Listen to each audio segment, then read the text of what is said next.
We know that MAGA Republicans are so willing to fall in line for Donald Trump to abandon their values if they had them any morals that might be left over in favor of bending the knee to whatever Donald Trump's whim is. In that given moment, they're happy to do it because they're shameless, they're cowards, and they're spineless. The only problem is there are past versions of themselves that kind of had principles, and when they're confronted with those words, those principles, those past statements, doesn't go too well. And that is exactly what happened to Republican Senator Mark Wayne Mullen when he was confronted over Donald Trump's complete abandonment of Ukraine in an interview that we're going to get into. But before we do, if I could quickly ask you to leave a like on this video, and if you haven't already, you enjoy our channel, to hit that subscribe button. It goes a long way, and it really does mean a lot to me. Now, let's get into this interview. Thank you so much for being here. Let's start with the effort to end the war in Ukraine, that war now about to stretch into its fourth year. Incredibly hard to believe. Senator Mullen, do you acknowledge that Vladimir Putin is responsible for starting the war in Ukraine? You know, I think what President Trump was meaning, not think, I know what he was meaning, is we gave Zelensky multiple warnings that there needed to be negotiations before the war even started. And President Trump is absolutely correct. If he was in office, this war would have never, ever taken place. What we're trying to do and what President Trump is trying to do is end the killing. It's been going on for 3 years. The Biden administration turned a blind eye to it, and President Trump is the president that can end the war. There, fact and simple. Well, I guess, but I didn't hear an answer to the question of, did Vladimir Putin start the war? You yourself said when Russia invaded Ukraine 3 years ago, quote, "I strongly condemn the unjustified and unprovoked attack on Ukraine." So just to be clear, Senator, do you still believe this was an unjustified and unprovoked attack on Ukraine by Russia?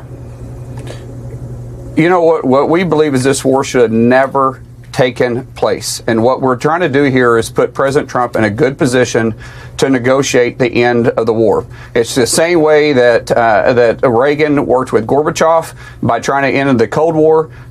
Trump is a president that's going to be able to end the killings that should have never taken place and would have never taken place if he would have been in office instead of Joe Biden. The reason why is because President Trump leads peace through strength. What Biden led through is appeasement. And that doesn't work on the world stage. And I do believe 100% that we don't want to attack back the president or this administration to a corner on saying things that might damage the ability for President Trump to negotiate an end to this war. And President Trump is a deal maker. He will end this war. Well, and of course, there's no way to go back in history and know what may or may not have happened under a different president. But let me ask you this. I want to play some of what your Senate Republican... I don't know if you can say that, because if you look at the history of this, just look at the history. Yeah. Crimea was invaded underneath Obama. No, he did not invade any of Ukraine when Trump was in office. He invaded Ukraine when Biden went into office. So I think there is a history to say that there's a pretty good 99.9% chance it wouldn't have happened if Trump would have been in office, or if Biden would have simply used the same peace through strength foreign policy that Trump had. But Senator, I think the question is, can President Trump be critical and tough on Putin right now? Let me play you some of what your Senate Republican colleagues had to say this week. Take a listen. Putin is a war criminal and should be in jail for the rest of his life, if not executed. He's a gangster with a black heart.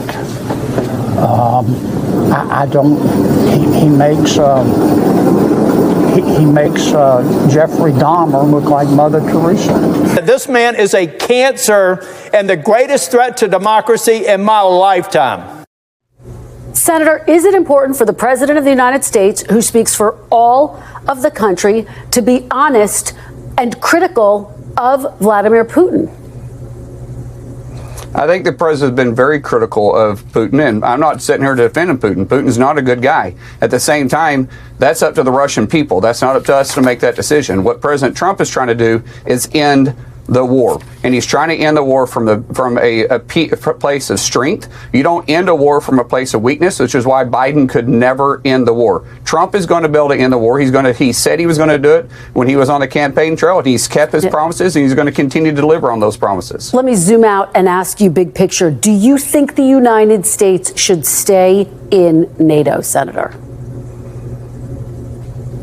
You know, if it's in our interest, I absolutely do. But right now, NATO has not always been playing in our best interest. And when it's not in Americans' best interest anymore, then we should relook at things. The definition of insanity is doing the same thing, expecting different results. We see NATO and we see UN sometimes weaponizing against the United States, and we're the biggest funder of it. And if it's not in the taxpayers' best interest, if it's not in Americans' foreign policy best interest, then we need to look at a different approach. The United States has historically determined that it is in the United States' best security interest. Historically. President Zelensky himself has said he believes that Russian troops are amassing potentially in Belarus, could be potentially eyeing the possibility of going into other NATO nations. Can European members and NATO count on the United States and President Trump to help defend them if they are attacked by Russia, Senator? Well, I don't, first of all, I don't believe for a second Russia is going to advance a war in any other country right now. It'd be extremely dangerous, and he will call President Trump's hand. President Trump does not just simply say idle words. He delivers it. We saw what happened in Syria. Keep in mind, in Syria, he told Russia to stay out of it in 2017. They went ahead and helped Assad, and they delivered chemical weapons on their own people. What did President Trump do? Within 30 minutes, he kicked Russia out of the airspace and completely destroyed their airfield that they were operating underneath. Russia and Putin fears President Trump. Senator, let me ask you about the breaking news that happened late Friday night when President Trump fired Joint Chiefs of Staff C.Q. Brown, who President Trump himself picked 5 years ago to lead the Air Force. I want to play you some of what Democratic Congressman James Clyburn had to say in reaction. Take a look. Is that why you think the president has let him go, because he's black? That's what I think. When they say DEI, we know what it means. As I heard somebody say earlier today, they are substituting these acronyms for the N-word. So why would you apply the term woke to General Brown? What does that mean? Senator Mullen, what is your reaction to Congressman Clyburn? Do you think that C.Q. Brown was fired because he's black?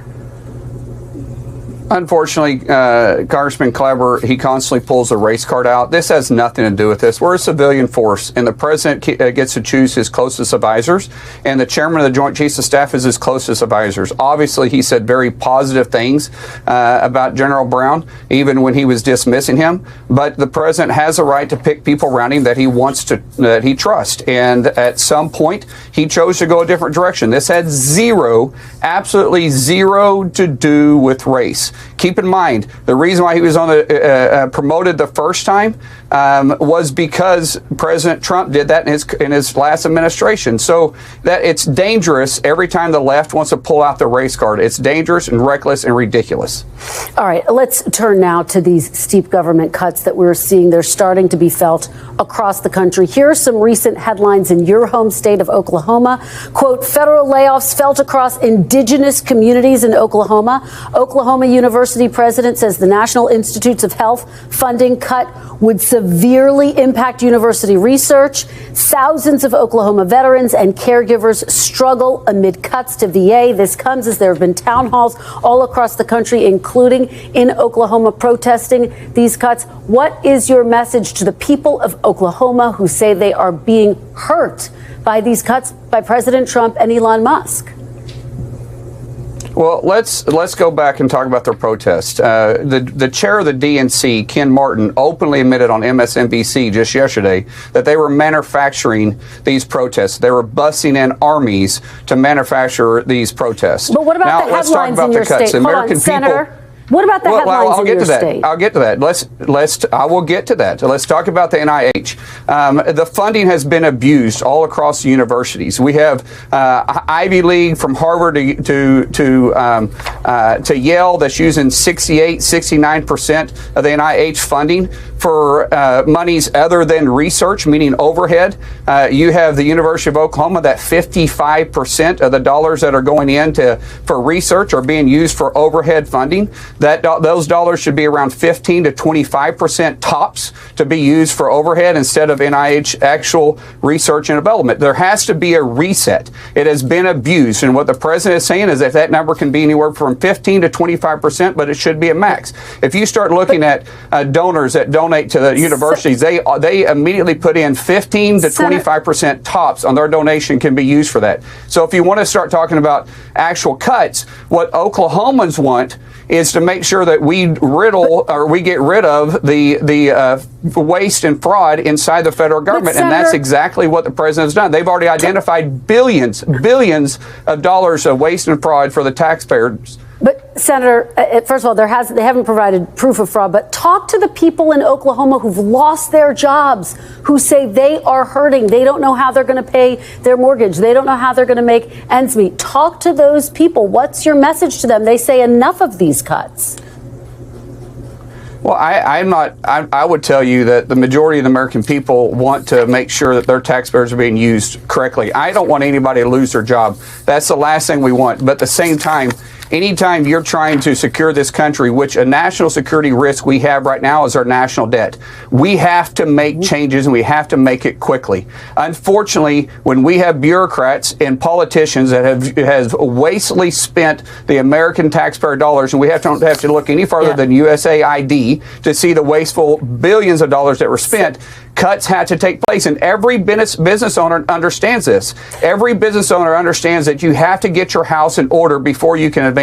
That's exactly what DOGE is doing. Think about this. Every successful business owner out there and every successful business has hired consultants to come in and take an unbiased look and make changes, because sometimes when you're so close to it, you can't see what the real changes need to take place. Elon Musk is the United States consultant right now. He is literally the best entrepreneur we've had in our lifetime, and he's doing it for free, and he's taking an unbiased look, saying these programs make no sense. Let's save the taxpayer dollars and get our house in order. Senator, very quickly, before I let you go, the national debt is $36 trillion. DOGE is only dealing right now with the federal workers, which is only 8% of federal spending, a small fraction of the federal budget. So how do DOGE's layoffs actually deal with the debt problem?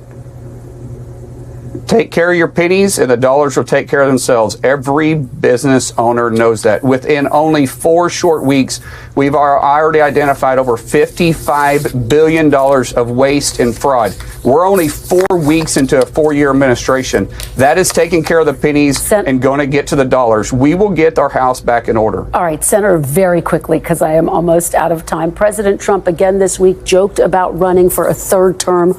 Would you support changing the Constitution to allow Donald Trump to seek a 3rd term in office? First of all, he joked, and so I think we need to take that as a joke, not being literal. Some of his allies say they are deadly serious, Senator. Would you support that? Well, I'm not changing the Constitution. First of all, unless the American people chose to do that. I will say, just as what you said at the beginning, it was a joke, and people need to take it as a joke. The president is a very interesting guy that you can find extreme humor in when you sit down to visit with him. At the same time, he can be deadly serious. That's why I call him my friend. Senator Mullen, thank you so much for joining us. Really appreciate it. Hope you'll come back again soon. Thank you. I want to say that it has been funny to try to see MAGA navigate their way around being confronted with what they know is right and what they know is wrong. It kind of reminds me, that's funny, that this is like kind of thinking back. But to the beginning of the Trump administration, what feels like 9 years ago, which is only like 4 weeks ago, it's been so painful.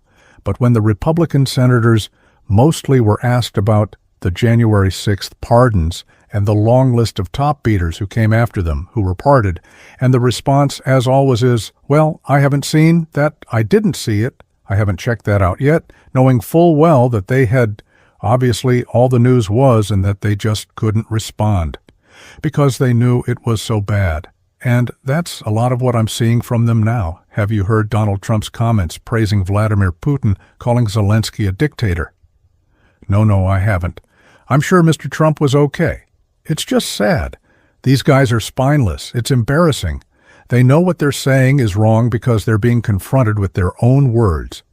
This was not 10 years ago when they were making these statements. It was like 2 or 3. Nothing has changed, fundamentally, except for Donald Trump's feelings. That's it. And if that's all that guides you, you're in cult, or you're just a coward, or a combination of both. Let's call it both for these MAGA Republicans. And we have to point that out and call that out. And we are certainly going to be doing so on the show every single day. And if you want to support that, as always, you can hit that subscribe button and leave a like on this video. And if you stuck around at the end, and drop a blue heart in the comments. Until next time, I'll see you soon.